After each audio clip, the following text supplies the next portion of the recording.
Las Vegas Discount.net's the best there is. Save up to 50% on your next Vegas trip. And travel, rental, shows, and tours. Find the deals you're looking for. Las Vegas Discount.net. Las Vegas Discount.net. If you're going to Vegas for deals that are the best, visit Las Vegas Discount.net.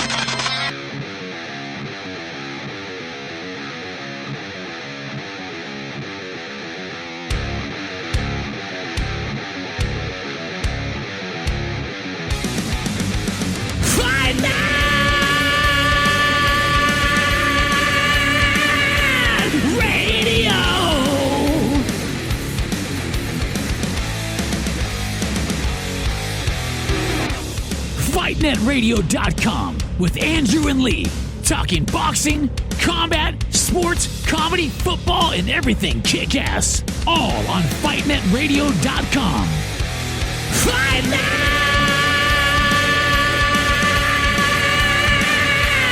Radio! Hola, soy Julio César Chávez. And lights out, baby. Lights out all day. This is Sugar Ray Leonard, and you listen to Fight Net Radio. I mean, this is ridiculous. It's a radio show. It ain't a one-hour television spectacular. Everyone in this room is now dumber for having listened to it. We gon' know. I got eyes and ears everywhere. I got friends all over the world, man. Who gives a shit with White? He's a piece of crap. With a tear in my eye. Hi, everyone. Welcome to Fight Net Radio. Lee Honish, Andrew Labouche, who's yelling at me because he's late, which is hilarious. Happy New Year, everyone. Merry Christmas. Happy Boxing Day, Kwanzaa, and Happy Hanukkah to everybody. I think I've covered all the topics. This is the world-famous year-end Fight Net Radio show. Please discuss it amongst yourselves and feel free to comment. First and foremost, go to fightnetradio.com. There you can find a jumping off page for all of our different platforms and get a nice boxing news feed, 100% free. But if you feel like, click on our merch store and get yourself a Fight Net Radio t-shirt. I'll pull some new t-shirts out for next year. With all of that said, Andrew, I am joined by Andrew Labouche. He is a writer. He believes to be the last true professional broadcaster who actually cares about boxing. How are you today, Andrew? Doing very good. How was 2019? Very nice. Yes, sir. Got a new addition to the family. Well, I'm glad you had a good 2019. For those of you listening for the first time, I didn't. Go back and listen to the back episodes. How fucked up 2019 this was. All right. With that said, let's get right into it. We have a lot to cover, and Andrew will probably have to go eat pancakes here shortly. Right out of the gate. It's real. I got in trouble for making the show too long last week, and I'm not going to deal with it again, right? So what you are looking at is the final round of Pascal versus Jack, right? Jean Pascal, Badou Jack, roll back the hands of time. And this is actually Floyd's reaction to the split decision and watching the final round. First of all, what a fun fight. I actually enjoyed this fight. Yeah, it was a great fight. I mean, collectively, they're like 100 years old between the two of them, right? And I think they fight every 3 weeks against shitty PBC guys. But doesn't it feel that way? Like they fight every other card or something? Especially Pascal. Pascal, right? I hope he's rich. You know, I know he's definitely, all these battles have taken a toll on his body. I hope he has money in the bank. Yeah, this one definitely caused him brain damage. I mean, it was old school, Lee. That was an old school fight right there. Oh, look, he's walking out. How nice. No, he's walking around to go watch. Yeah, he's walking to the ring. Okay. All right. But I think Fight Hype actually caught his reaction on the split decision. I don't have a problem with the decision. I thought both guys put in enough work. I don't know why everybody's so bent out of shape about this split decision. So give me your feedback. I thought the fight was very close. Badou Jack, he had 2 knockdowns in this one, right? The guy he got hurt bad in one and then dropped. And then there was some funny scoring too going on last night. One of the judges forgot to give him a point, and then on the next fight they gave him a point when he didn't deserve one. There's just some weird things going on last night.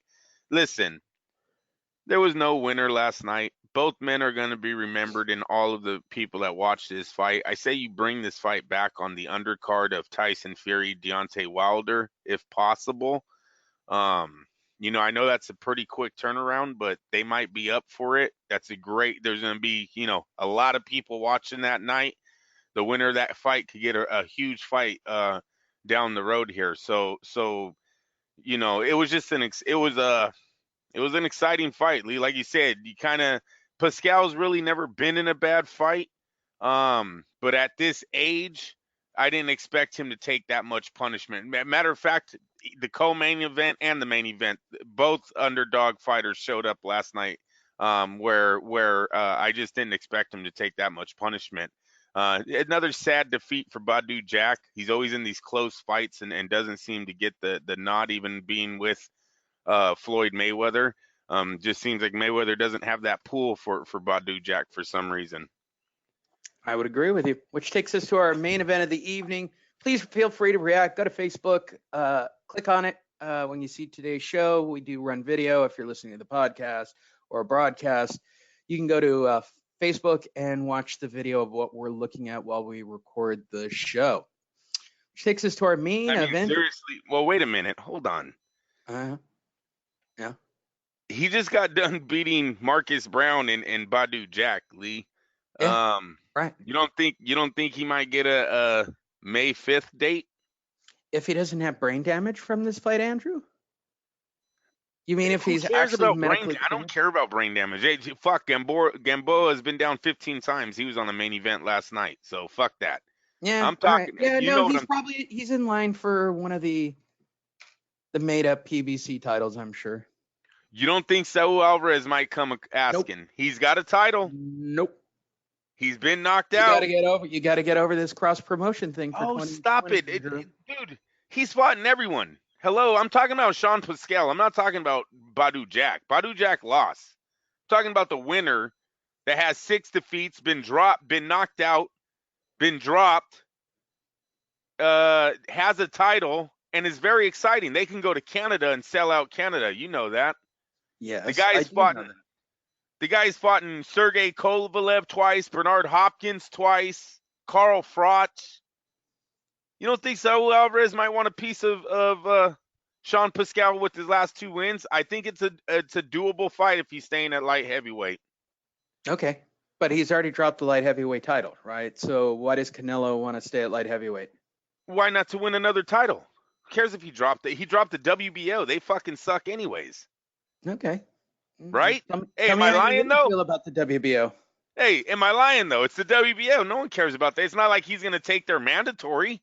But the WBA, all I'm saying, if no one gets in line at super middleweight, doesn't come for the right price, Sean Pascal is a very good backup plan. It's almost like fucking Kovalev all over again. You can't, yes, you can knock him and say, oh my God, he's fighting a 38-year-old light heavyweight. Oh my God. Hello, check the records. That 38-year-old just beat Marcus Brown, who was undefeated, 23-0 and was the champ.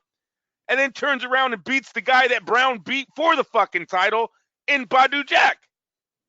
That's a good 2 fights, man. Nice. It's almost like Pacquiao, right? Pacquiao gets, who did Broner and Thurman? All of a sudden, everyone acts like Pacquiao's on the top 3 of the welterweights again. I think Sean Pascal did that last night. I think Sean Pascal's promoter, his manager, should call Saul Alvarez and them today and ask, how can we get you guys to Canada? Hold on. For those of you listening for the first time, that's the drinking game built into the show. We call it the party horn for the hot take. Drink. Thank you. I drink coffee. I know. Yes, that's why we don't record in the afternoon anymore, so we don't have double back-to-back drunk shows. Yes, I've been told to stop that. It doesn't sound good. We got way out of hand. I know. Way out of hand.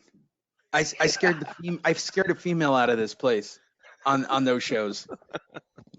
She enjoyed it the first night. You guys were fun and light on the first night, and then you guys got into this weird energy after the fight. I'm like, yeah, that happens. I wish that Andrew and I didn't have this history of yelling at each other when we get drunk about fights. So that takes us to our main event of the evening. I got a story about the main event. Oh, first, all right, go ahead. You tell us what happened. I'm sorry. Go ahead, Lee. It's okay. Gervonta Davis wins in the 12th round by TKO. I think it's officially a TKO, right? At TKO. He puts Gamboa down multiple times. What we learned actually from published reports, he ruptured his tendon in the second round and still manned up and did this fight for 12 straight rounds. Yurkis Gamboa might be one of the toughest guys I've ever seen in boxing. I mean, he took a beating. It's true. If it's true, right. Yeah. But the reality is, it is what it is, you know. If it's true, he should get an award. They should make an award on the next ESPYs. They should personally make a fucking award for the guy that went 12 rounds with the blown Achilles. If that's what he did last night, fuck that. They put some tape on it, and that boy started throwing punches again. That man, he started throwing punches. What the hell? Plus, how old is he? He's like 40, 50, 60 He's got to be. Yeah, it says he's 38, so you got to add at least 10. You got to add 10 years. At least. And this dude's still nuts up with a blown Achilles, goes 12, and actually stuns. Watch the fight again. There are a couple of points where Gervonta isn't as aggressive because he gets hit a couple of times. He clearly does not like getting hit.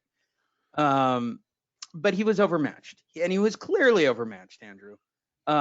Overmatched? Don't say. Oh, what do you mean? As in Davis? Yeah. Yeah, come on. He was too fast. Hey, you know what? Hats off to Paul Malignaggi last night. He was calling it how he's seen it. He was being real. Couldn't argue with a lot of what Malignaggi was saying last night from the get. He was saying this Gamboa was a shell of his former self. You could just see it. Yeah. And he still went 12 rounds. I mean, even look at this one clip that you posted, right? Gervonta missed, but he still got a sloppy left hook that puts him down. That's his punch. That's his bread and butter right there. And that's a really sloppy punch, by the way. It's a miss of a jab, miss of a jab. And that's not a really good hook. Sorry. They got the Deontay Wilder effect. They only got to be right for a second. But this is also matchmaking. Look, I'm going to tell you, I'm going to sum up this fight real fast for you. Please do. So I'm watching a fight with my son, right? Junior's sitting down with me. And you know what he says, Lee? He goes, I'm going to act like I'm playing this fight as a video game, Dad. And I look down and he's in the basket, the laundry basket, and he's got his controller out. And so he goes, I'm going to pick the guy in the red, which is Gamboa. Yeah. And I was like, fuck, he's going to lose this fight. Right? In my head, I'm already like, he picked the wrong guy, but whatever, got to run with it, right? So he picks Gamboa, or I think it was round 2. Davis, bink, bink, bink, drops him, right? The guys go, oh, down goes Gamboa. That is the 15th time in his career. My 6-year-old son goes, oh, no, Dad, game over, hits the button on the controller, gets out of the laundry basket and lays down and goes to sleep. Didn't want to see. He's 6. As soon as he heard this is the 15th time, I swear to God, I don't think he knew what the man was saying, but it was all coincidence, right? Like my son heard 15 times he's been down and said, oh, nah, game over, turned it off, and went to freaking sleep right next to me. We bought him one of those car couches that turns into a bed for Christmas, him and his brother. That's what he unfolded that bitch, laid down, went out. He was out this morning all night on there. Fucking incredible. He ain't stupid. None of us should have even watched that shit. 15 times, Lee, he's been down 15 times. Hey, you push Gamboa right now, he probably falls over. Oh my God. I agree. Gervonta, how sad. You talked all that shit. Oh, if I take him out faster than what did he say? Terrence Crawford, right? I should be on the pound for pound list. Yeah. With that performance, you should be nowhere near it. And you should say it yourself. That's exactly what he should have said after the fucking fight. I come in heavy. The guy blows either his fucking Achilles, shoe ankle, or his Achilles. Whatever. And you're telling me I can't take him out, and he's been down 14 times before he stepped in the ring with me. Now I believe he's been down 16 times. 17. No, there were 3. 17? 17.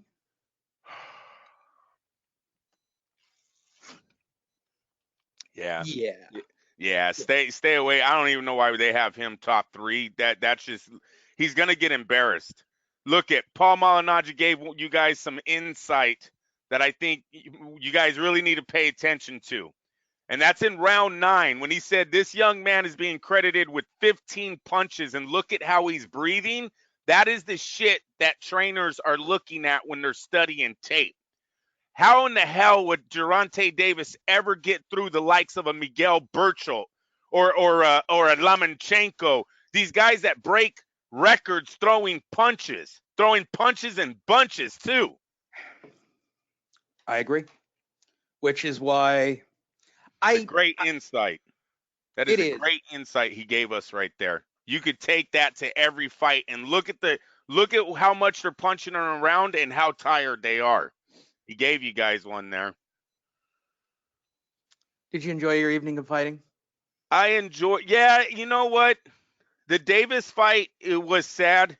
That one wasn't a good main event. Badu Jack and Pascal should have been the main event. A surprise fight should have been the main event last night. And, when you look at the little triangle that these guys got with Marcus Brown, I think both of them were in exciting fights with Brown. We should not be surprised that they put on the performance that they did against each other. What I was surprised on was the chin that Pascal showed. Yes, he hasn't been down, but at his age and the wars that he's been through, he was taking them right off of there, right, Lee? I mean, these punches, and these are big guys, right? The light heavyweights are not small men. We know these are big bangers. They know how to bang, man. These guys up, depending on where they landed, but yeah. And Lee totally ruined it for me. All I think about is their brains now when they're hitting each other like this. Oh my God, it was ugly. Well, hey, Gervonta Davis. We need to talk about his talk. I'm going to keep bringing up his speech until people start listening. And I don't know what you do about Gervonta Davis, but he sounds terrible at 25 years of age. He's an idiot, Andrew. It's just because I know you like to say that a lot, but he really does sound like he's a little bit it's not just where he's from or that he didn't go to school or whatever you believe you think it is. Yeah, that I don't know, man. They might want to cut back on the sparring, do a lot more mitt and just a lot of other boxing workouts than fucking staying in the gym and just sparring heavier guys all day. And matter of fact, I'm done sparring the heavier people. Gervonta Davis is too small to go up anyway, so why even risk that? I'm putting smaller men in with him from now on. I'm dead serious. He's 25, you guys. Go listen to the fucking tape.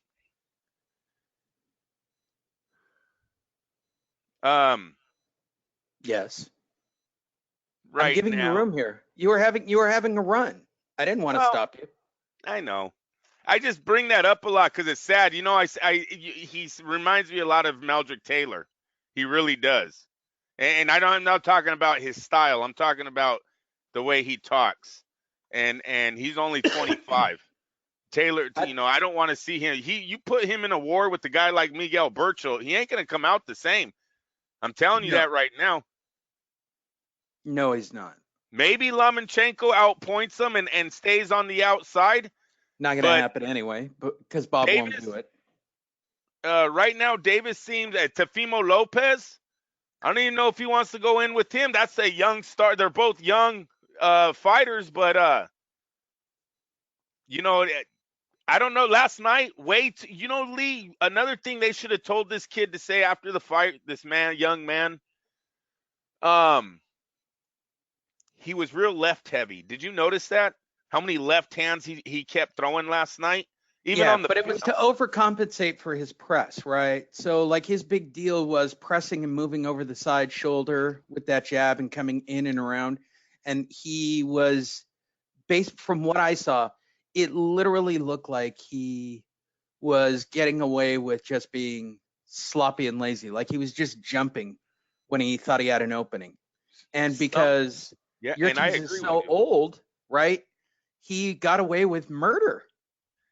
I'm not even sure he trained. I swear to God, it looks like the dude just showed up from Christmas and did the fight. Like, I'm not even sure he had a camp. Sometimes fighting these guys that you're supposed to beat, right? These overmatched opponents will let you get away with things for so long. You don't know how to do the right things anymore in the ring, if that's the correct way of saying that. And a lot of these PBC guys fall into that trap because they have had 2 or 3 years now of just being fed these tomato cans. Everyone know who's the winner's supposed to be. They're not in hard fights.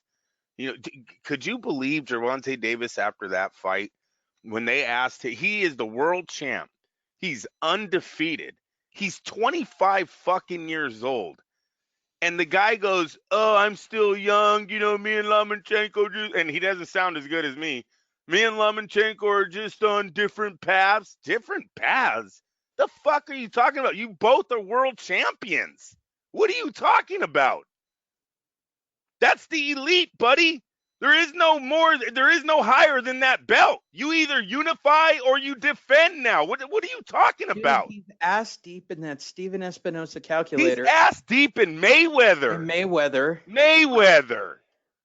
I don't even know where Mayweather's going with that, because Mayweather had to fight real fighters when he was with Top Rank. That Diego Corrales fight and Hernando Hernandez fight, Hernando Hernandez might have been coming off a loss with De La Hoya, but at the time that he fights Floyd, that is still a legit fight. Diego Corrales is like one of the hottest fighters in the division, and if not the sport, at the time that Floyd dismantles him. It's really not until he gets into the junior welterweights where he really started guiding it. Katsuya Zuz and the Sugar Shane Mosleys and the undefeated Cottos and Zab Judas. That's where he started guiding his career. I don't know what Floyd thinks he's going to do, but this division is hella going to pass them by. It really is. What are they going to wait until everyone's done fighting? Oh, we're still here with our Zero fighting on Showtime cards. You know how old they looked yesterday? Yeah, I agree. Right? Steven Espinosa looking hella old ringside. Why are you even there, buddy? What do you have to do? What did you do to make this fight come together? Get the fuck out of here. Go to fightnetradio.com. Check out our Facebook page. Check out our YouTube. Check out everything. It's all available. Multiple platforms for listening to the audio, the video. We bring you a ton of content year in and year out. We do it 100% for free. Let's do a little news shopping before we get into the year-end stuff, Andrew. First and foremost, Canelo is willing to fight Jorge Masvidal in a blockbuster boxing match. There you go, Andrew. There's your next Canelo fight. He's going to fight Jorge Masvidal. Yeah, we'll see. I mean, these MMA guys, they like making these checks, dude. So I guess it'll happen. I don't know what to say about it anymore. As long as he ain't going to be crawling around the mat, I'm cool. It's a win for my guy. I know that. Boxing will not take a loss on that night. Fuck out of here. Despite the 4-weight world title holder initially rebuffing talks on an MMA boxing crossover, he has since told TMZ, for business, why not? We'll see. UFC superstar Conor McGregor swapped the cage in the ring in 2017. Lee, what that really meant, wait a minute. You see, you just read it to me. What that really meant is tell me what you're offering, right? Give me a price. If I like it, I'll spar him. That's all that meant. He wants the Floyd Mayweather. He wants the 9-figure Floyd deal. Yeah. And that's all. I don't want to break it to him. Jorge Masvidal doesn't move the needle that much. It just doesn't. No, it doesn't. Nope. All right. There Glad we hasn't been covered a it. fighter. There hasn't been a lot of fighters in the UFC that moved the needle as much as McGregor did for that quick period of time. At that quick period, Floyd Mayweather was a genius, and so was Conor, and so was Dana. Everybody made a ton of money. The other thing that was announced this week, tickets went on sale just the other day and sold out shortly thereafter. It is official, Saturday, February 22nd, live from the MGM Grand Arena, Wilder Fury 2. Which moves me to my next story, Andrew. Oh, there you go. Hey, Andrew, how the hell are you? Happy Kwanzaa, whatever the Yes, fuck sir. it is. Yes, sir. Merry What do you Christmas. feel for Boxing Day? What do I do for what? Boxing Day. You know, December 26th, Boxing Day. I don't know. No, I don't know. I'm a Jew, so I don't know. So just so you know, I came on the show to tell you there will be no automatic third fight between these two dickheads, okay? I don't want to talk to fucking Al anymore. I don't want to talk to Floyd. What the fuck, Andrew? This was like pulling fucking teeth, okay? So there's no automatic third fight. In fact, both parties have agreed that this is a 50-50 split for the February 22nd fight. It's going to be on pay-per-view, right?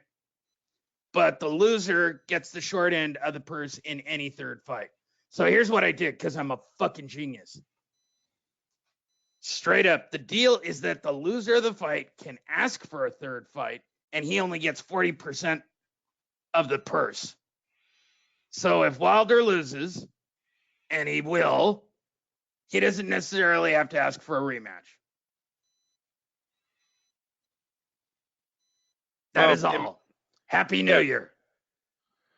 Well, people, they're not going to come out and tell you that the 3 fights are already set up and they have the venues already set, right, Lee? You really can't do that. It kind of kills the purpose of the second You got to fight. draw, so no matter who wins the next fight, God forbid it's another draw, of course there's a third fight. Of course there is. These guys will keep fighting forever. We knew the third fight was coming. Everyone, this is not a surprise. They had to work this deal out in this way because these two characters call for a trilogy. And I honestly think Dazin wants to make a little bit of money playing it safe with AJ. They just went to Saudi Arabia, made 50 million, 85 million. They're talking Kubrat and they're talking Alexander Usyk right now. And if he's smart, based on what he did in the last fight, I think you take Alexander Usyk because you're going to get Wembley Stadium, right? He's going to stay on the outside. They're talking about just the AJ return to Wembley. It don't matter who the opponent is. They're just talking about the return. Well, no, AJ keeps bringing up Alexander Usyk, and I think that's a very safe fight for him. I know, but Usyk, I want to say, is going to fight Chisora for the WBO that he gave up. I want to say AJ already gave up the title. Didn't they fucking send him a notice the next day? Or none of it is technically official at this moment. Okay. All right. Well, that's what's supposed to happen. Usyk is going to fight for a vacant title. He will go on and fight Pulev in a return to Wembley. And then we'll all make money again. Usyk will have a title. He'll undefeated cruiserweight kingpin, moving up, getting a title. I mean, everyone makes money. It's a great thing where the heavyweights is. This announcement isn't a surprise to me. What is a surprise? Showtime still not announced in this. Did you see? There's no way that they're involved in this. I bet you Bob figured out a way to just fuck over Steven Espinosa. Yeah, it's going to be a PBC pay-per-view, not a Showtime pay-per-view. That's at least what I read. It said ESPN and PBC will both get pay-per-views for the next. We have the real press release on our website. Hold on, because I posted the real website. Let me see if I can find it, and I will read it. Would you like it read as Bob for everybody to have a Happy New Year? I don't know why you guys love the Bob thing so much. I find it literally hilarious. And shout out to everybody that gets the whole Bob thing, which to me is still the funniest thing ever, that you guys just think Bob is the funniest shit I do. I think Oscar is hilarious. I think Oscar's still being mad at Andrew, for those of you who don't get it. or not a regular listener, Andrew saying shit to Oscar how many years ago? Long time ago, buddy. It's ESPN pay-per-view right there, Saturday, February 20th. Listen, Andrew. Fuck Espinosa. And then the third fight is supposed to be that PBC. No way, Andrew, because I'll have the belt. I don't want 100. I don't want 120 million because I'm loyal to my family. The fight is on, Andrew. Tickets are on sale on Friday, and they're already sold out. You know what? All you pricks, you don't get to go. I'm not even sure I'm going to let Lee in this time. Saturday, February 22nd, from the MGM Grand Garden Arena. It only holds 12 people anyway, Andrew. It wasn't a big deal. Fox Sports pay-per-view and ESPN Plus pay-per-view. So we're going to give the undercards to those shitty Fox people that aren't even owned by Fox anymore. I think they're owned by some other company. Fuck if I know. Some kind of deal with the PBC. Fuck them. ESPN Plus and ESPN pay-per-view. So we're going to break the card down, multiple venues. I'm just going to make a shit ton of money, Andrew. Just a shit ton. You just sit back and make a shit ton. Huh? The event is promoted by, I shit you not, Bombs Squad Promotion. He's created his own promotion company. Bombs Squad. Oh, they all do. They all do. TGB Promotion. Top Rank. Frank Warren. Queensberry. PBC. Good God. Good.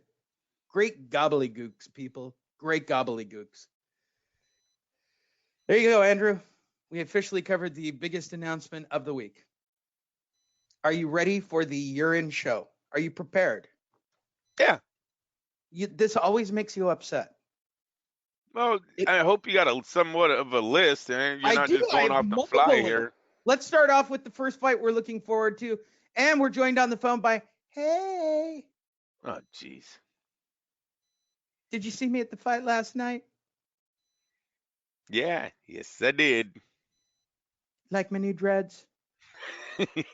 Yes, they're awesome. Seen everybody. Hey. I think they give tickets to the whole PBC roster every time there's a fight with one of these guys. They do? They make me pay. I don't know, man. It seems like there's a whole bunch of people there. I mean, that is some real support. What the fuck are you talking about, Andrew? Hey, that is some real support if they're all paying for those tickets. Could you imagine that? For my ticket. First fight of the year coming back will be on Showtime. It's Clarissa Shields fighting literally nobody. The first real fight to get excited about isn't even on ESPN or ESPN Deportes. Jesse Hart and Joe Smith doesn't really seem to float my boat at all. And on the same night, we got the trifecta of everybody splooging. I haven't used the word. Well, no, Showtime's fight fucking sucks. So Showtime? Hey. No, sorry. Jesse Hart, Joe Smith, right? That should be a fight to the death. Those are both prospects that got their shot, did not pan out. Jesse Hart's the one that fought who's the Mexican super middleweight that I like? Gilberto Ramirez. Yeah. That's the guy who fought him twice, and Joe Smith Jr. is the one that ended on the advice of Dan Rayfield to fight Bernard Hopkins as the last fight of his career. Right? Am I wrong? By the way, for everybody in 2020, the only advice of Dan Rayfield, okay, is what is the best buffet? Okay? Let's just all accept it. Also on that night, because you will have look at this, Andrew. Okay, so this card by itself, what are we looking at? We're looking at 4 or 5 hours of fights. Atlantic City, New Jersey, ESPN, another 4 or 5 hours of fights. And then in probably one of the most racially insensitive fights of the evening, on the same night, we will be having Jaime Munguia take on Gary Spike O'Sullivan, the whitest white guy to ever be white in a boxing ring.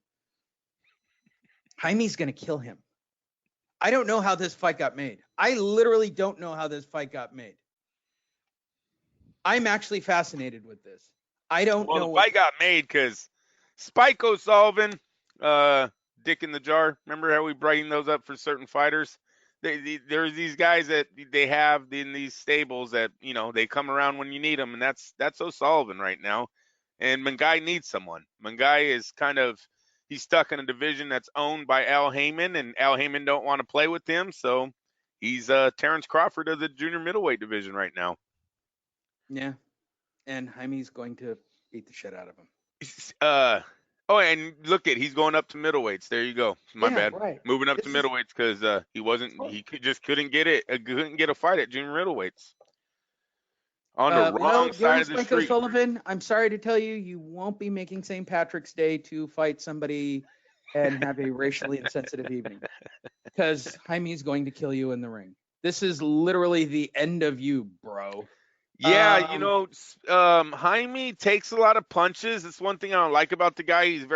His defense lacks a lot of defense.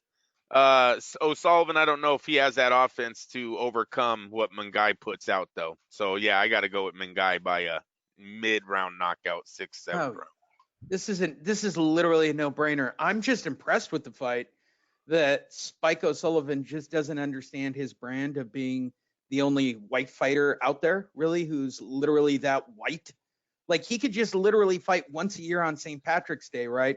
And find some scrub and make a couple of $1 million and call it a day. Instead, he's decided. But he'll make $1 million if he could get one win against one of these guys that they keep putting him up against. He's gonna make $1 million, and I think that's why they would take this fight over fighting, selling out for a few $1,000 arena every other week over there in some. What is it? What is he? He's Irish? Yeah. Yeah, he's Irish. You think with a last name like O'Sullivan? Yeah. No, he's technically Jewish, Andrew. I just looked it up. Shut your damn mouth, Come Lee. on. And he's fighting in San Antonio? Look, this is literally a lamb being led to the slaughter, okay? This is almost ridiculous. Someone sticks him before he gets into the ring, you're saying? Oh, dude. If he wins, he might have to give the Greg Haugen speech of how do I get out of here if I actually win. And remember Hogan. I thought you were going to say Hogan. That's the kid Mangai fought in, where did he go? Tijuana? Remember when you're like, what the hell? And then it was a controversial decision. A lot of people thought Hogan won that night against Mangai down there in Mexico, but nope. No, of course not. Score. So there you guys go. You guys actually have a couple of weeks off from boxing. I mean, you could get really hardcore and watch boxing from Tokyo, I guess, on New Year's Eve. See, Lee, in 2013, O'Sullivan had a shot at Billy Joe Saunders, lost the decision. Yeah. Because he went 12 rounds, though, he got another shot at Chris Eubank Jr., was retired, knocked out. Got another shot at David Lemieux and was knocked out. And it's actually his last two defeats that makes me nervous that O'Sullivan probably should take your advice and just do the 1 year on St. Patty's Day. New York for St. Patrick's Day or Boston, right? Go be with the white people, right? Because David Lemieux and Chris Eubank Jr. are not the elite of those middleweight levels, and you got stopped. You were stopped by both of them. So, yeah, that's not looking too promising. Spike. Well, you had a good run, Spike. We'll say goodbye to you on January 11th. Maybe they're making a Gang of New York's remake. He could go in for that. Oh, no. I'm telling you, he could fight in Boston every year, once a year, with the last name of O'Sullivan, get a sellout on St. Patrick's Day with a bunch of drunk white people, and just pick any race he wants with a guy with a scrubby-ass record and get a win. I mean, he's a bottom 10 guy. I mean, he's not elite, and he's going to find out the hard way with Jaime Mangai. This is most likely his last shot at a champion. After this, he'll get a shot at the up-and-comers, and that's when he should really take your advice. But ballroom boxing, bruh. Yeah. Ballroom boxing. Yeah. Yep. Have some pride in it. Make your money go home. Just title everyone Gangs of New York every time. Yeah, right. Whatever. Then we have to wait until the 17th and 18th for another shitty Showtime card with people I've never heard of. I mean, seriously. Look at where Showtime. Look at how shitty Showtime's cards are actually evolving to.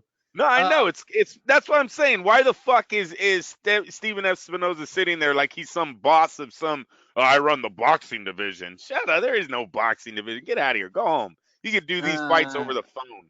We could do these fights through email. I don't even. What are you in a negotiating room for? What's there to negotiate? There's $10 to fucking divide up.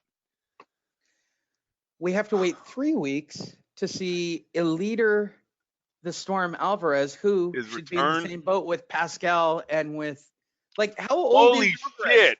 Yeah, look at this. Eliter Storm Alvarez making his comeback from being knocked out by Kovalev's jab. And then let's go 2 fights down. The guy returning from the car accident. Felix Verdejo makes his return. Way to go, Bob. What? Man, somebody say my name. This is a great fight, Andrew. What are you talking about? Felix Verdejo is coming back against a very gay Manuel Rey Reyes. I hope he's a Don't Mexican. sleep on Rojas. Don't sleep on him, Andrew. Fucking You ever seen a Mexican and a Puerto Rico in a box together? Yeah, by the way, notice it's in New York, kids. There's no mistake for that one. Also on the same night, Fox and the PBC return. Julian J. Rock Williams. Woo. Wow. Woo. Let's look. Hey, you know what? Fuck that. Let's look up this opponent. Lee, I never even heard of that guy, and he's fighting Jason Rosario. He's getting 2 title shots. Tyson. Oh yeah, that's worth looking up. You right? How did he get the shot at 2 titles? Yeah. Yep. I guarantee he. This is a PBC manufacturing job. Fucking blew. He blew someone hard. There he is from Banana. Wow. That's where he's from. Banana. I'm not making that up. He's from Banana. I didn't even know there was a place called Banana in the Dominican Republic. Oh, 24 is Banana. Okay, I thought he was from Banana. He's from the Dominican Republic. Makes it funnier, doesn't it? So he beat Cota. Never heard of him. Jorge Cota, I've heard of him, but it's nothing special. And it's a split decision. Mark Anthony Hernandez, Juan Carlos Rodriguez. No, there's no one there. He has no names. And he had to fight. He had to fight Mark Anthony twice. He had to fight his Elo's husband, Mark Anthony. Look, Mark Anthony Hernandez twice. He had to fight him twice. Eh? First time wasn't good enough. No, it's garbage. He's getting 2 title shots. How? Let's go to the rankings. Hey, watch, people. We're gonna go to Fight News. Fight News. Let's look at all 3 titles. I want to know where the fuck. I just already forgot his name. I remembered Mark Anthony though. Tyson. Blah blah blah. Dipshit. Julian Williams. Who's he fighting? Julian J. Rock Williams. Okay, what are we looking for here? Boxing rankings. Yes, and these will show all the titles. That's why I like them. Yep. Go down. Cruiser, light. What are they? They're super middleweights or middleweights? They're super, right? No. Go down. Middleweight, junior middleweight. Julian Williams and Jarrett Hurd. Go down. One more. Right there. So he's got IBF WBA. Okay, so the guy's not ranked number 1 in either of the divisions. No, of course not. They have Jarrett Hurd, after all. Come on. We've invested so much into Jarrett Hurd. We got to make. Wait a minute. Who's he fighting again? The guy who's not on any of these lists. Nah, come on. Go look at his name. I forgot his name already. None of these are striking a bell. Jason Rosario. Okay, Rosario. Let's go back. Jay Rosario. There he is, number 5. He's ranked number 5 for the IBF. Number 9. And number 9. All right. Now let's go to Julian Williams. We're going to go to Julian Williams's on Box Rec, or his name, if you can get to him. Or did I have it? I might have that up. Yeah, I do. He fought Jarrett Hurd in his last fight, Lee. So he's coming off of a fight in May against the champ where he won all the titles. And he's following it up with the guy who's ranked in 2 belts. You got to take it. I'll take this one. He gets a pass. Okay, I'll give him a pass on this one. It's decent. That's a decent fight. The guy's ranked on 2 belts, top 10 in the world. So I'll watch it. Yeah, I'll watch it. BBC. All right. Yep.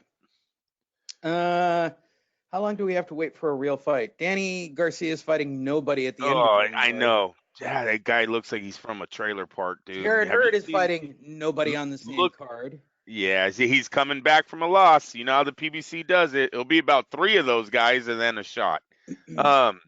Look at the Ivan Redak. Look at who Danny's fighting. He looks like a dude. He looks like a white guy from a trailer park. Wow, that's very. He does, and I see the guy. He looks rugged. I mean, he looks like a bouncer. He don't look like a professional fighter. He doesn't look like a professional boxer, but he looks like you don't want to see him in the sea. You don't want to meet that guy in an alley. Don't ever sleep on the dudes from the Ukraine. Why would you do that? Oh, he's from the Ukraine. Oh, wow. What's up with that nipple fucking tattoo thing around his nipple thing? I don't know. That's where he wants his girl to kiss, I guess, the target. What is that? It's a tribal band around. He's promoted by Ludabella, and thus it says it all. Well, and then look, he's got a Mexican nickname. Yeah, he is El Terrible. He lives here in LA, and he's trained by Mario Morales. So, yep, that guy looks serious. Looks like Danny don't want to meet him in the alley. We'll see what happens, though. Go to his record. What's his record say? Is he at least decent? He's a southpaw. He's from the Ukraine. Not. He's 23-4, Andrew. Oh, fuck. He's been knocked out twice. Who knocked him Devin out? Alexander. John Molina Jr. knocked him out. Uh-oh. Yeah, that's bad. Is this not a list of PBC? No, wait. Here's the crazy one. Crazy Eyes Tevin Farmer knocked him. Yeah, Tevin Farmer's a fucking, what is he, a lightweight? A featherweight? Come on, people. Is he really fighting him at welterweight? I don't know how this. Well, he fought Devin Alexander. Go down, Devin. I think I seen that fight. I had to have seen that one. He beat him by KO at Saboba. Yeah, that was a real sad day for Devin, though. That. You know what? We covered this. This just happened this year. That was when Devin looked. He looked really old on that night. Like, yeah, I don't even think he had the trainer. Yeah, Devin Alexander was done. I seen that fight. Yeah, that's a list of all fucking PBC guys right there. Well, at least he got his shot. What a fucking mess this is. Well, that's your January, everybody. Look forward to all that great boxing coming to you. Isn't that how the PBC goes too? If you look, I know you don't go back. But on that guy's record, he fought Zakchilian or whatever, the guy that Mikey Garcia, Dijon. Mikey Garcia fought him at lightweight, bro. And now he's fighting 17 pounds heavier or some shit.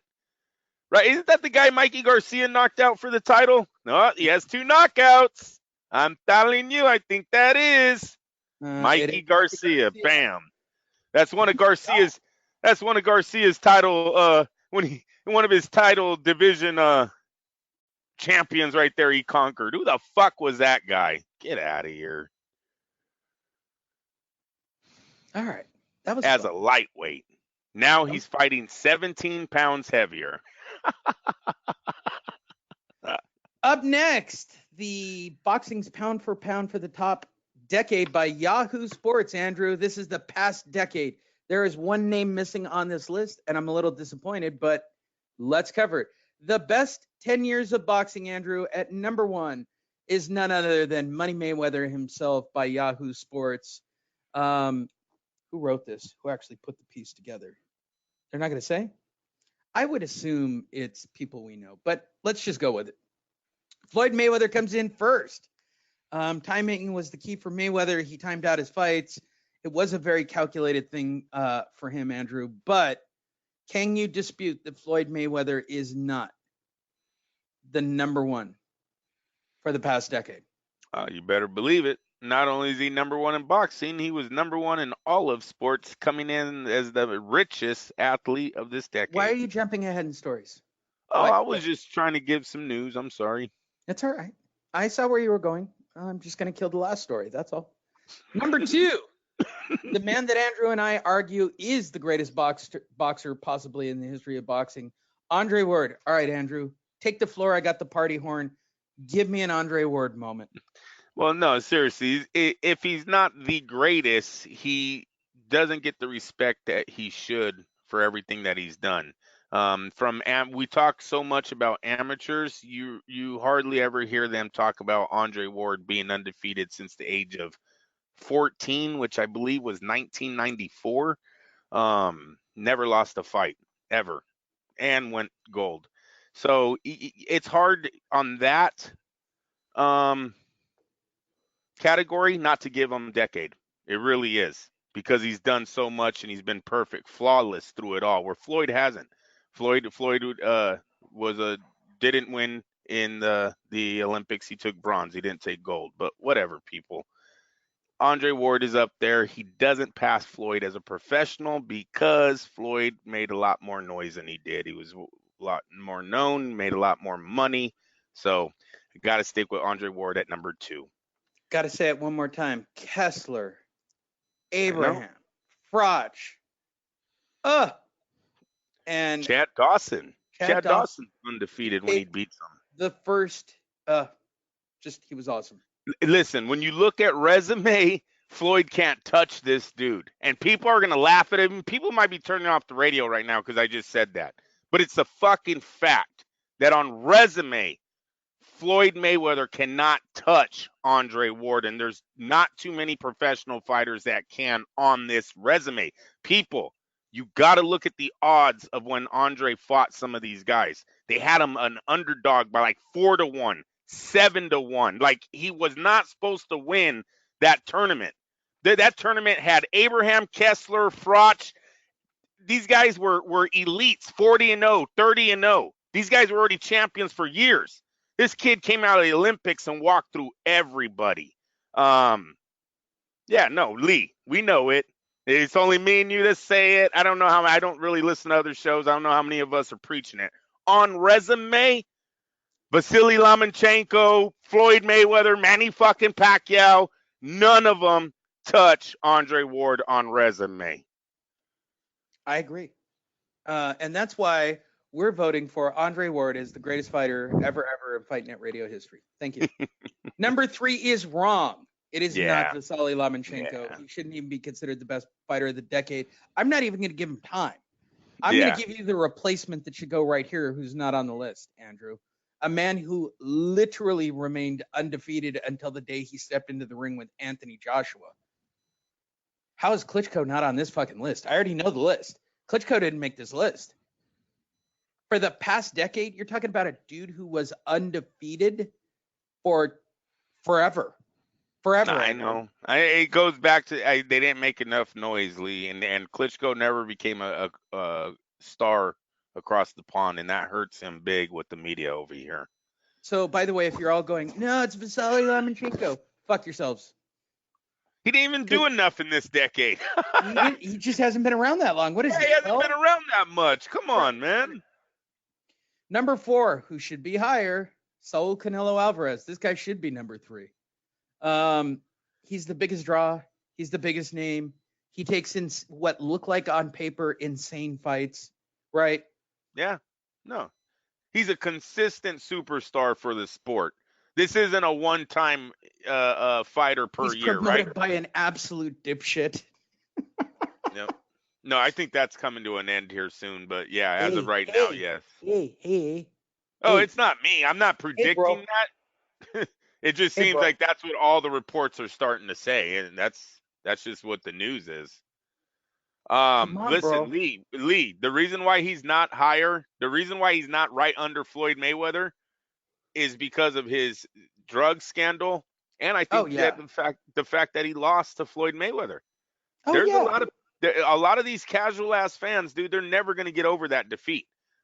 Saul Alvarez can go on and win the rest of his career, and all it's going to do is make Mayweather look better. Yes, us diehards are going to be at the fucking bars arguing until we're blue that the kid was hella green and had no business in the ring with them, and it was his douchebag promoter that wanted that money, right? We all know why that fight took place. It was all about the money. But they're never going to believe it. It's always going to be Floyd beat that guy Alvarez. Oh, yeah, he's really good. Didn't Floyd beat him? Fuck. And then he took steroids or something, right? He was eating.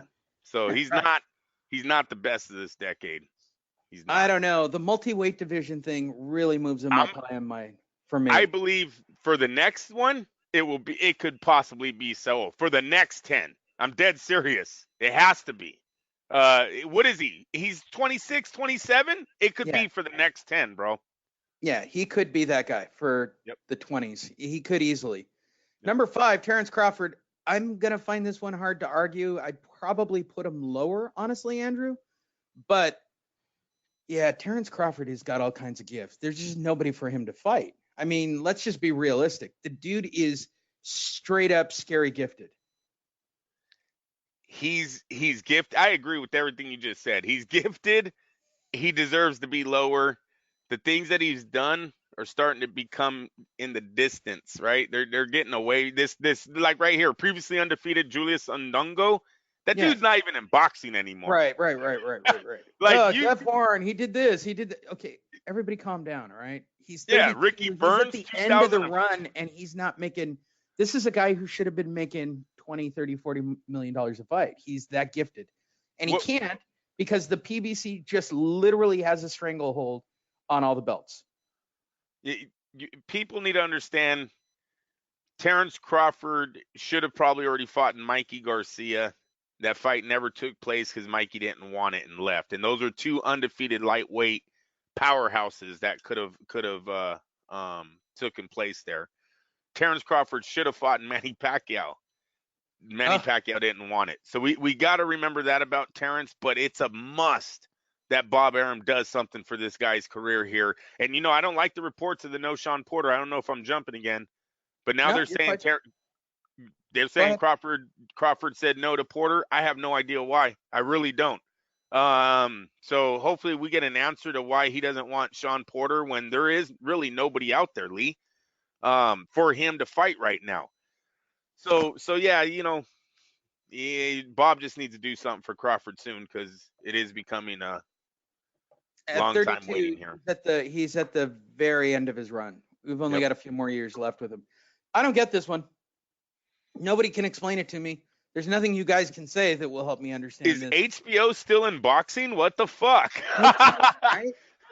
And number 6, Roman Chocolito Gonzalez, for those of you just listening and not looking at the video. I can't. There's nothing to be said here. I'm literally speechless. Hello, Andrew. This is Teddy Atlas. Andrew, how can they even consider a guy who weighs the same as the poop that comes out of my ass? Well, not only that, he didn't do anything for a decade? A decade? What the fuck? Like, I remember Ramon Gonzalez for like a year or two. Right? I don't remember a decade. Came along and took his head off, and that was the end of it. I know. Yeah, that's a weird one. I don't even know how to call it. I don't even know how to call why he would be on that list. They're giving it to him based on the Quadras fight? Really? Really? In 2016 when they scored you. And sadly, below that, you got a guy named Gennady Golovkin who pretty much for the last decade unified his division. Yeah. Fought everybody. Hey, had the most title defenses in the middleweight division, probably all aired on HBO. Right? And he only reached number 7 below a guy who fought Carlos Quadras. Come on. Yeah, remember that? Remember those 4 fights he had? Jeez. Wow. Shout out to Gennady Golovkin at number 7. You should be higher, bro. You should be. I know you're running out of time at 37, but man. All of 2010. Chocolito was what was he? He was Nicaraguan, right? Who? Was he from Nicaragua? Roman? Yeah, Roman Gonzalez. I believe he is, yes. Something like this reporter might be from Nicaragua. The guy who wrote this has to be from his home country. Oh my God. And Gennady winds up below Gonzalez. And where the fuck is Manny Pacquiao at? From here we go. 2010 to 2019, let me help you guys out because you guys clearly don't know history. Gennady Golovkin was the middleweight division. He was the big drama show. Jeez. Yeah. Look at that. 20 consecutive titles right there. 20 consecutive. Number 8, Manny Pacquiao. Yeah, of course you got to talk about him. The dude's 100 years old. He's fought in 4 decades, Andrew. I think he's made the top decade list every year since he's been fighting, for God's sakes, right? What can you say about Manny Pacquiao? Like, he just keeps turning back the hands of time and pulling shit out of his ass. And if you look at his list, Marquez, Bradley, Mayweather, Thurman. These are fight. The Jeff Horn fight, even though Jeff Horn was a nobody to the Americans, didn't they do like 50,000 people in Australia? You know what I mean? Like that was a major event over there. So he's consistently in the last 10 years. And then done in a the lot for the last sport of boxing. couple of years, he finished out his year with a win over Jesse Vargas, Lucas Matisse, Adrian Broner, and Keith Thurman. Yeah. Come on, people. No, I know. I totally, dude. That's sort of what Pascal is doing. That's what I'm saying. That Marcus Brown and Badu Jack back to back. That is your Matisse, Broner, Thurman run. They're doing pretty. These guys have made a significant comeback here. Matter of fact, that's probably comeback fighters of the year in 2019 would be Pacquiao, and it should be Pascal for tied for comeback of the year. And then sadly, this poor dude gets put down on the list below Chocolito, which doesn't even make sense. Naoya Inoue, who we all kind of blinked on and found out later on just how dangerous a human being he was. Naoya Inoue at 9 or 10, I'm okay with. This dude's remarkable at bantamweight. I know it doesn't get enough time, but he's cleared the division, Andrew. He cleared the division with the Super Six. And then the Donaire fight kind of was icing on the cake, man. It was a fighter of the year, round of the year, knockout of the year. Like, fuck, they got awards for nominations for everything associated with boxing in that one fight. So, That's why I signed him, Andrew. Yeah. He's my greatest prospect. Inoue's the new, what do they call him? The little Mike Tyson or something like that his nickname is. Right. Donaire is one of the hardest hitting punchers the light divisions have ever seen. Like, it was just built up as a great fight. It put out a great fight. And, yeah, I mean, Up to the hype. Yeah. Yes. Number 9-10, he's breaking in. He's coming. He's making another fighter. Wait. Bob's going to put him in Las Vegas in April. That'll be great. Well, looking for him to be possibly on the undercard of Teofimo Lopez and Lomachenko. That fight's supposed to be in April. I'm guessing it's going to be in Las Vegas, people. Yeah, probably. And last but not least, rounding out the list, a name you guys have heard us talk about so much because it's a shitty division. But Alexander Usyk was the scariest man in any weight division outside of Gennady Golovkin. Alexander Usyk quietly during 2010 to 2019 started fighting and literally destroyed every cruiserweight on the planet. Hunter, Huck, Briedis, Gassiev. Dude, he beat all of them and took all the belts. It still seems like doesn't have enough under his belt to be on the list. I know what his resume says. That says pound for pound all day. But, I mean, it seems like Usyk just started fighting 4 years ago. So I don't know how they give him a decade. All right, fair enough. Yeah. And that's the decade list. Let's move forward. Ring Magazine gave out their 2019 awards. Fighter of the Year was Canelo Alvarez. Any dispute there? No. When you look at who Alvarez fights, no, he fights the fans people want to see. That's it. He Fight fights of the Year. the people fans want to see. See how that comes out backwards? You guys try to do a live show. Screw you guys. Go on, Lee. Fight of the Year, Inoue versus Donaire. We just talked about it. It was all that. If you have not watched it, go on YouTube, download it, do whatever you got to do to see it. I mean, it's just fun. Yeah. It's literally that much fun. Nope. Any other fight you want to put in consideration? Well, I would think Joshua versus Ruiz would have gotten it. 2 heavyweights, 5 knockdowns. They gave it the best round. It's coming up, but yeah. Oh, okay. They got upset, but I think I would have went Fight of the Year too because of the magnitude. But in a way, Donaire, that's the strong side. Like, you can't argue with that one. Heavyweights usually walk away with these titles though. Knockout of the Year from Ring Magazine went to Wilder. Matter of fact, Lee, it's because Andy Ruiz is fat that they didn't give him the title. I think if Andy Ruiz looked like Mike Tyson, he would have gotten fight of the year knocking out Anthony Joshua. Maybe. Knockout of the year goes to Deontay Wilder with his big KO of Ortiz that he literally pulled out of his ass. I was For some there. reason I don't like this one. I remember the Breezil knockout being a lot more exciting. I don't know, like a breathtaking when he hit Breezil in the second round than Ortiz. Huh, that's weird. Whatever. Trainer of the year is Eddie Reynoso, your favorite guy, Andrew. Well, not a strong list he went up against this year. But yeah, it's got to be him because he's fighting. He's got the pound for pound fighter right now. And then Oscar Valdez and Ryan Garcia aren't too bad of the fighters to back up on.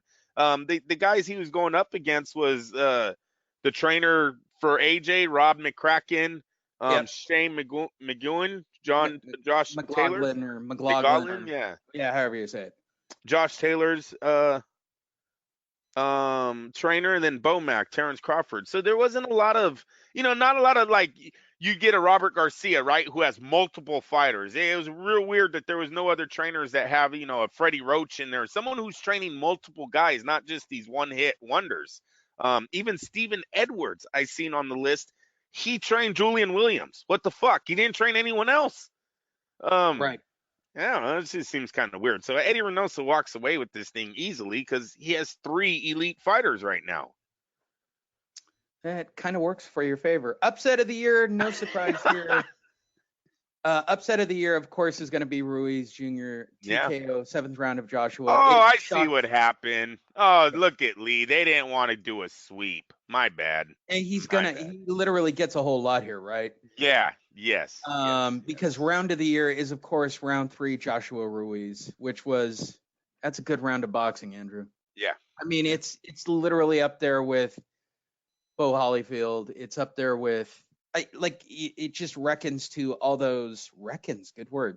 It brings back all those memories of those great heavyweight fights where people just went to war in certain rounds, right? Good fight. It was a good fight. Prospect of the year, Virgil Ortiz Jr., Andrew.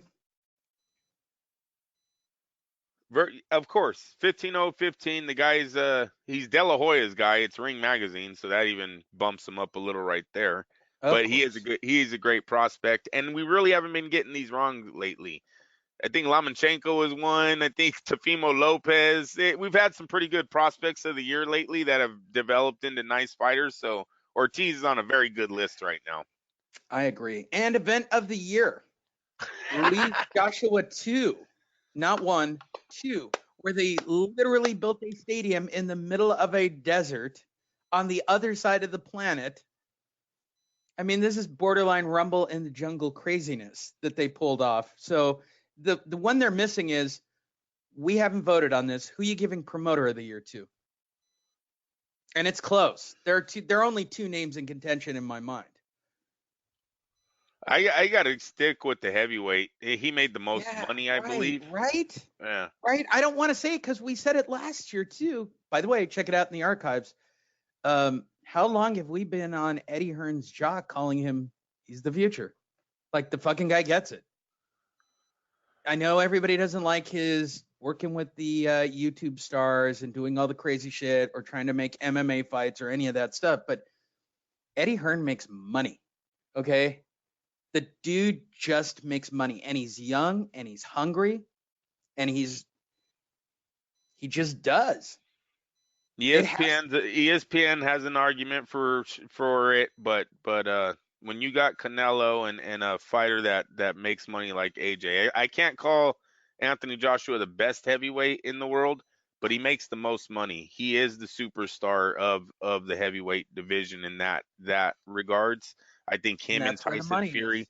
I think him and Tyson Fury in the same room gets the same crowd. I don't think one would have any bigger. So, Fury has a big fight coming up with Deontay Wilder. He needs that win. If Fury gets that win, he's looking at literally $100 million fight. Like, yes, there's no question. Him and AJ, I'm telling you. He and Bob are going to get together and get on the same page and make it happen. Because Bob, what? And I think that's why. Bob, you're a money hungry crazy man. Well, I'm gonna die soon too. So I got that. That might be another reason why Bob wanted to clarify that there is no third fight yet. Maybe that's the reason. Right. Because if Tyson Fury plays smart this time, right? And Tyson Fury is, I don't want to break it to the Deontay Wilder fans. Tyson Fury is smarter than Deontay Wilder. Yes. He just got sloppy at the end. That's all he did. He just got sloppy. Last I four know rounds. you all think that Deontay is going to pull another bronze bomb out of his ass and put him down. That's not going to happen this time. There's not going to be any there. He's never going to be able to get into range to do that again. That's just not going to happen. I mean, the game tape is now out on Deontay Wilder, and there's a clock ticking on his life. Now, I say this for the Deontay Wilder fans, Andrew. Mm-hmm. If Deontay Wilder pulls out of his ass a huge knockout of Tyson Fury, I will bow down for the Deontay Wilder Anthony Joshua fight, because either way, no matter how that works out. Oh, I know, but you know what, Lee? I told you guys in the first fight this dude wasn't going to land a punch, and there was numerous rounds where he was credited with one punch landed. That's not going to change. It really isn't. So no, I don't see him pulling it out of his ass. You know, right now, Tyson Fury is in full fight mode. He's not on a comeback trail anymore. This guy has a promoter in his ear that knows how to make superstars. Top Rank, they know what to say. Yeah, they know how to talk to their guys. For God's sakes, Andrew. I did Ali. You don't see their guys going into rehab centers and stuff. And you want to know why? Because they're promised millions of dollars, and then they make millions of dollars with them. So I don't see Tyson Be smart, Fury make the money. Be smart, make the money. Right. Nobody's flipping over Ferraris in the middle of the night doing half-ass speeches about, I'll be back. Okay. Hey, if they get that knockout, if they get that knockout on Deontay Wilder, if they get the stoppage, they're not going back to the negotiating table with that team. They're going to move on to Eddie Hearn.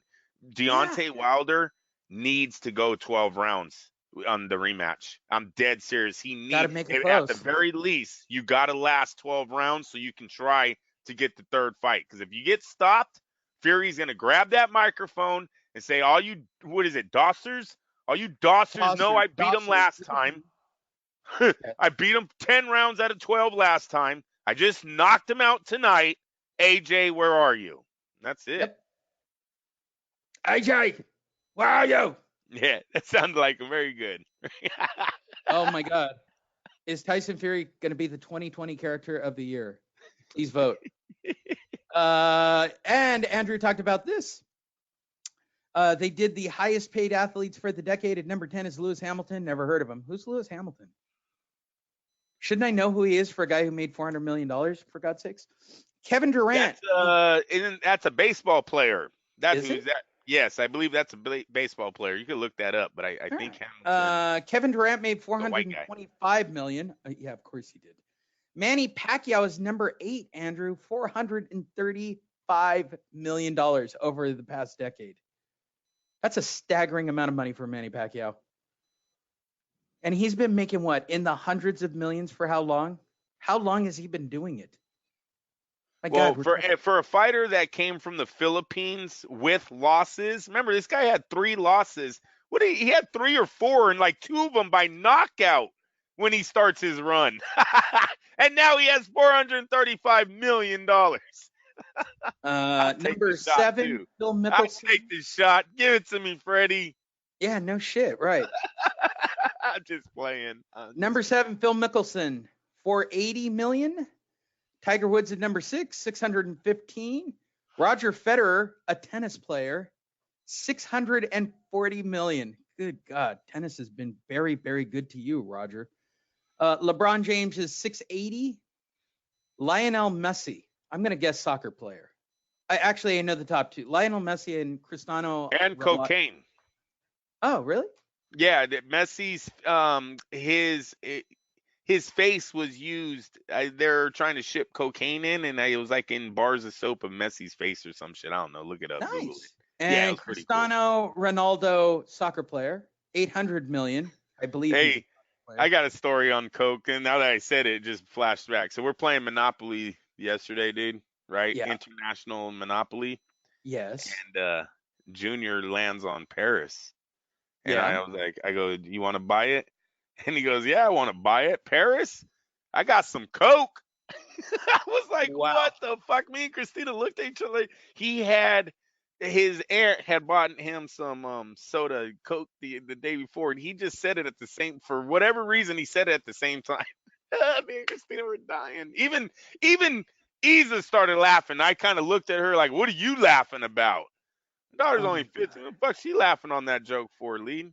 Damn it. Oh my God, Andrew. Is it too late to change his name to Alleged? Just save the press the trouble. Just save the press the trouble. I told Uncle Willie, he almost started crying. Right, just so when the press reads it, alleged Lapache was seen running from a liquor store in the early hours of the morning. You got to put a leash on this kid. I don't know what sport it's going to be. I don't know the sport it's going to be. Yeah, we got a text message. He did a threat the other day. Oh my God. They said, we would like you to know that we know Andrew is a good boy. Okay, they said that in there, but they also said we need to talk to him about knives. What? You think I'm going to let this slide? Why do you wait for the good shit at the end of the show, Andrew? All right, hold on.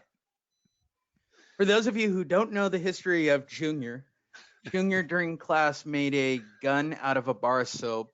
That's kind of a historical fact. That was one of my favorites. Where we also found out that Andrew shivved another kid at the same age with a pencil who was looking at his girlfriend. I know that a lot of family listens to this show for you, Andrew. I feel like an intervention is slowly getting ready to happen. Takes us to number one. Floyd Mayweather made $915 million fucking dollars. Guy made $1 billion over the past decade. Andrew, I know. No, it's absolutely great. There's a lot of reasons why this happened. So timing was one of them, and it's not just the people that he fought. What's really weird is the sports that America say are taking over, NFL being one of those older sports that America has been saying is taking over the world for a while now, and the UFC. It's been around here for 2 decades, 2.5 decades now. Nothing from their guys. I find that kind of interesting, especially the NFL. You would have thought one of these, Tom Brady, the guy has 6 Super Bowls. How many years, Lee? 19, 18 years of winning. Yeah. Like 9 Super Bowls. How many Super Bowls they've been to in those many years? He's not on that fucking list. Are you serious? Nope. But he did get a supermodel. So you know what, dude? I'm sure a lot of those guys got a bunch of supermodels on that list, bro. Bill Bunchen is kind of at the top tier, and except Floyd. I would like to see Floyd take some more pictures with some people around, some family, a woman. I don't know. Floyd just seems real lonely nowadays. I love your photos, dude. We all know you got money. I like the big tree and the nice cars, but you seem a little lonely. Get your kids or a nice woman around you, man. Kids still won't talk to him because he beat his mom? I don't know. Well, he buys them nice cars, though. I mean, he just bought his son a fucking $3 million ride the other day for his 19th birthday or some shit. So he buys them nice. They've posted those nice presents, but come on, get your kids and a girl around you, dude. Like, grow up just a little. You are retired. And I don't know this for a fact. He seems to like very common women. Like they're not elite level like what he could get. Yeah, I don't know. Sometimes it seems like all of his photos are by himself. Fuck, they just always are by himself. So just get some people around you, man. You got the money. Especially I literally have one bonus story for you, Andrew, to end the year on a Fight Net laughing note. Company sells pills that makes farts smell like flowers and chocolate. You're so stupid. But farting is a natural process, and when that needs to be released gases out of the bowel. So this scary-looking guy, please go see the video. He came up with an incredible idea that will help him deal with smelly farts. A pack of 60 will cost you $23. You go to pulapet.com, get yourself some fart pills. There you go, Andrew. I'm trying to make all men better for 2020. No, it's called chain. Oh, man, people, what the fuck is wrong with people? And he'll probably get it too. There'll be someone Probably. gonna buy it. Well, most guys like me, starting out with new relationships, the difficult part is when do you let the first fart fly, right? I mean, that's a real talk. Nope. You're not being baited into this one, huh? No, I don't. I mean, that's right. You don't do that. I don't know. I don't do that. You don't fart in front of Chris. Nope. Very rarely. Very rare. No, sir. Wasn't raised like that. My mom kicked my ass, bro. My mom kicked everybody's ass. My mom would kick. If someone said who didn't say they did it, everybody got sent to the room. Fuck it. Everyone goes. Just ended the whole party. No, sir. That was for my dad, too. She'd take off on my dad, too. Everybody go to fightnetradio.com. We really want to thank you guys. We had a great year, FightNet Radio-wise. Andrew had a great year life-wise. As many of you followed and documented with me, I didn't finish so strong this year, Andrew. I'm hoping for a comeback. Nah, you'll be fine. Fuck that. When we come back after the first of the year, maybe I will be prepared to make my announcement about Las Vegas. I'm still 50-50 on it, Andrew. It's really a dumb idea. Like, it's really an epically dumb idea. Like I said, I'm hoping the freaking you don't get past the training, okay? I get a call that, Lee's in the hospital. I go, oh, what the hell happened? Oh, he was doing push-ups. He pulled his back. Don't worry. It's nothing big. He's just fucking old. Oh, cool.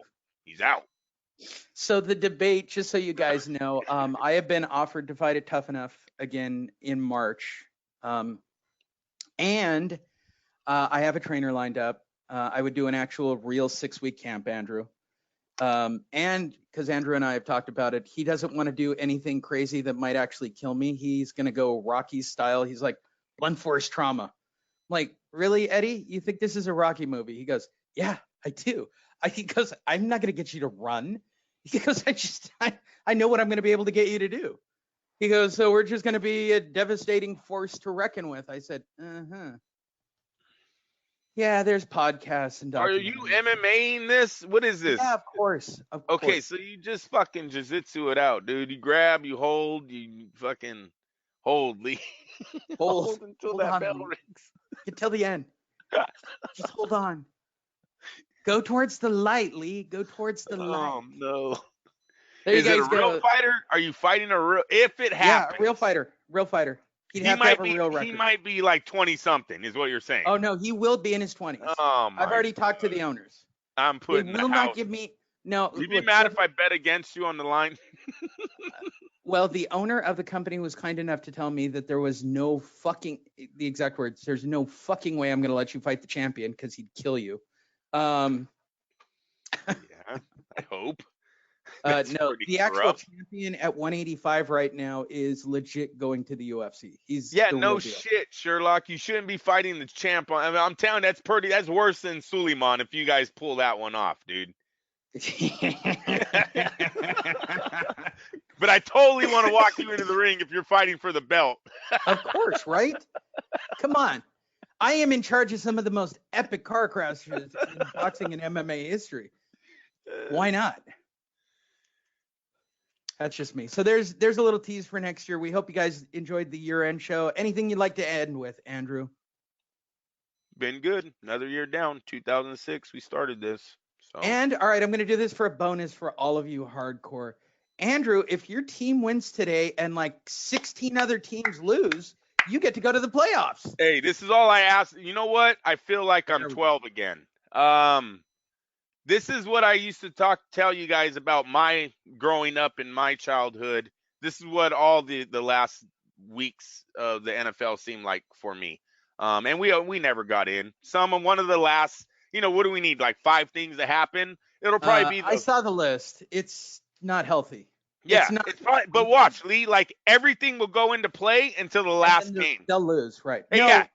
The Raiders will actually lose. No, watch. We're going to probably win. We will probably win, and everything will be like, oh, dude, it looks like the Raiders are going. And then they'll kick like a 61, 62-yard field goal. Oh, the Raiders missed the playoffs.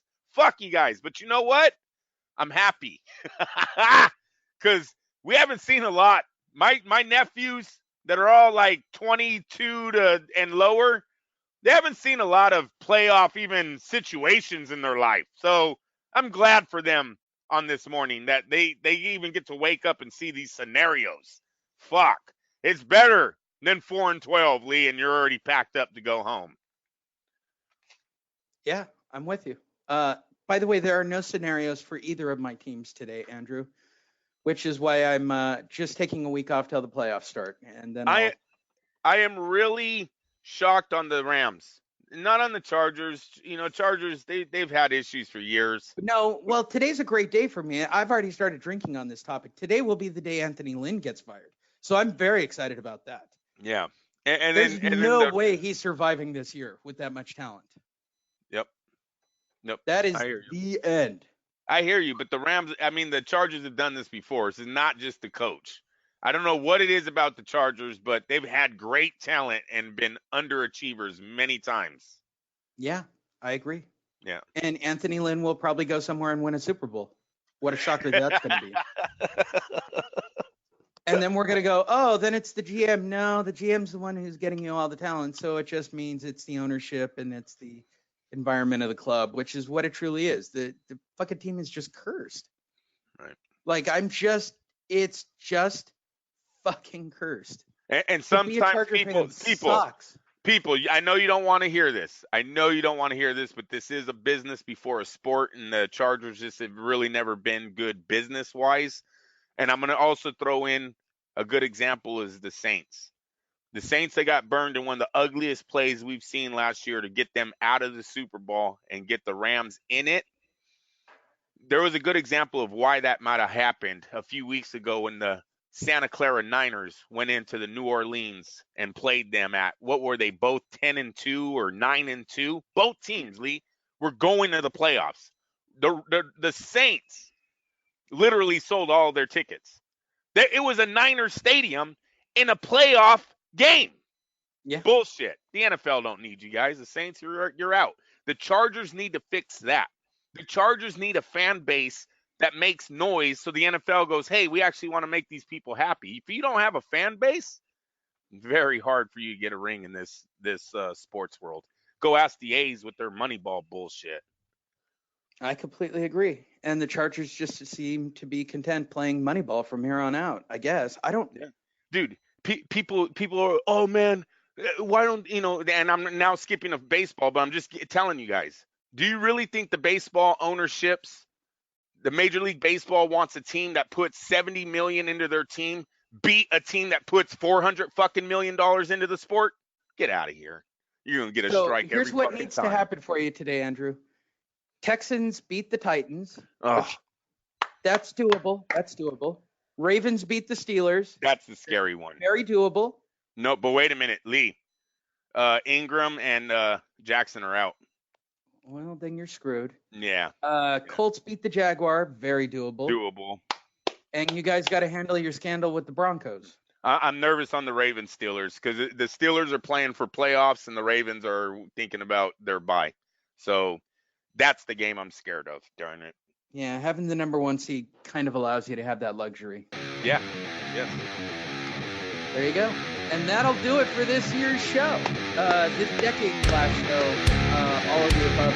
Thank you, everyone. We will see you again on Fight Night Radio.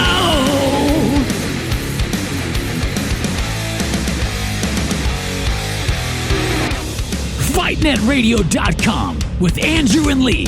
Talking boxing, combat, sports, comedy, football, and everything kick-ass. All on FightNetRadio.com. Fight Night!